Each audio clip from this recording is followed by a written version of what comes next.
ഈശംസിഹായ്ക്ക് സ്തുതിയായിരിക്കട്ടെ. വിശുദ്ധ യോഹന്നാൻ്റെ സുവിശേഷം 10-ാം അധ്യായത്തിലെ 14 മുതൽ 16 വരെയും 22 മുതൽ 30 വരെയും തിരുവചനങ്ങളാണ് നാം ഇന്ന് ധ്യാന വിഷയമാക്കുന്നത്. ഇസ്രായേൽ മക്കൾക്ക് ഏറെ സുപരിചിതമായ അവരുടെ രക്തത്തോട് അലിഞ്ഞു ചേർന്നിരിക്കുന്ന വികാരമാണ് ഇടയ സങ്കല്പം. യഹൂദരിൽ ഏറെയും ഇടയന്മാരായിരുന്നു.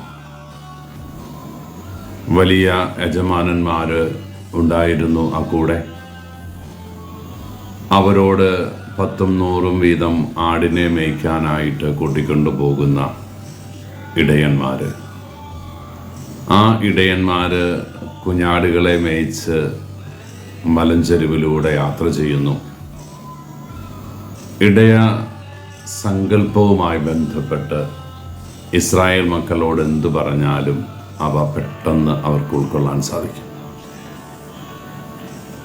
ഈശോ നല്ല ഇടയനാണ് എന്ന് പറഞ്ഞിട്ട് ഇസ്രായേൽ മക്കളെ തൻ്റെ അജഗണത്തിൻ്റെ ഭാഗമായിട്ട് അവിടുന്ന് കാണുകയാണ്. അജഗണമായി തന്നെ അവിടുന്ന് കാണുകയാണ്. അവിടുന്ന് പറയുന്ന ഓരോ വരികളിലും ഈ ഇസ്രായേൽ മക്കളുടെ സ്പന്ദനങ്ങൾ ഒളിഞ്ഞിരിപ്പുണ്ട് എന്ന് നമുക്കറിയാം. ഇസ്രായേൽ മക്കളുടെ ഹൃദയത്തിൽ തൊട്ടുള്ള സംസാരമാണ് അവിടുന്ന് നടത്തുക.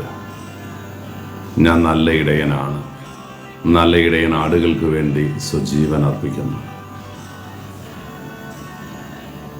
ഇസ്രായേൽ മക്കൾക്ക് വേണ്ടിയിട്ട് കാൽവരി മറുകയിൽ തൻ്റെ ജീവൻ അർപ്പിക്കാനിരിക്കുന്നു എന്ന വലിയ വിശ്വാസ രഹസ്യം അവിടുന്ന് അവരോട് പ്രഘോഷിക്കുകയാണ്.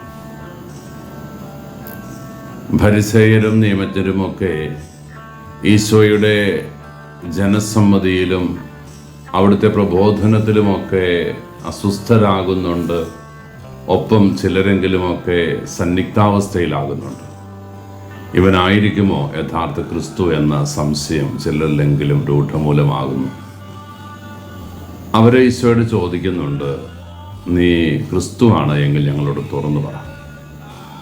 ഈശോ കൊടുത്ത ഉത്തരം വളരെ വ്യക്തമാണ്. നിങ്ങൾ എൻ്റെ ആടുകളിൽപ്പെട്ടവരല്ല. നിങ്ങൾ എൻ്റെ ആടുകളിൽപ്പെട്ടവരായിരുന്നുവെങ്കിൽ ഞാൻ നിങ്ങളോട് പറഞ്ഞവയൊക്കെയും ഉൾക്കൊണ്ടുകൊണ്ട് ഒരു മാറ്റം നിങ്ങൾക്കുണ്ടാകുമായിരുന്നു. മനസാന്തരത്തിൻ്റെ നന്മയുടെ പൊൻവെളിച്ചത്തിലേക്ക് നിങ്ങൾ മടങ്ങി വരുമായിരുന്നു. നിങ്ങൾ എൻ്റെ ആടുകളിൽപ്പെട്ടവരല്ലാത്തതുകൊണ്ട് നിങ്ങൾക്ക് ഞാൻ പറയുന്നത് ഉൾക്കൊള്ളാനാകില്ല. 16-ാം വാക്യത്തിൽ അവിടുന്ന് പറഞ്ഞു നിർത്തിയത് ഒരു ഇടയനും ഒരാട്ടിൻപറ്റവുമാകണം, ഒരാലയിൽ എല്ലാവരും ചേർക്കപ്പെടണമെന്നാണ്. എന്നാൽ ഫരിസേയ നിയമജ്ഞ ജനതയുടെ കടുംപിടുത്തവും പിടിവാശികളും നൈയാമികതയോട് കാണിക്കുന്ന വിട്ടുവീഴ്ചയില്ലാത്ത കടുംപിടുത്തവുമെല്ലാം ഈശോയെ ഉൾക്കൊള്ളാനും സ്നേഹിക്കാനും സാധിക്കുന്നതിനപ്പുറത്തേക്ക് അവരെ കൊണ്ടുപോയി എന്ന് തിരിച്ചറിഞ്ഞതുകൊണ്ട് തന്നെ ഈശോയുടെ പ്രബോധനങ്ങളിൽ ഉൾക്കൊള്ളാനോ വിശ്വസിക്കാനോ തയ്യാറാകാത്ത ആ വിഭാഗത്തെ ഈശോ തൻ്റെ അജഗണത്തിൽ നിന്ന് മാറ്റി നിർത്തുകയാണ്. പ്രിയപ്പെട്ടവരെ, ദൈവത്തെ മുറുകെ പിടിക്കാൻ നമ്മൾ ആഗ്രഹിക്കുന്നെങ്കിൽ നല്ല കുഞ്ഞാടായി അവനോട് ചേർന്ന് ജീവിക്കുന്നവരായി നാം മാറണം.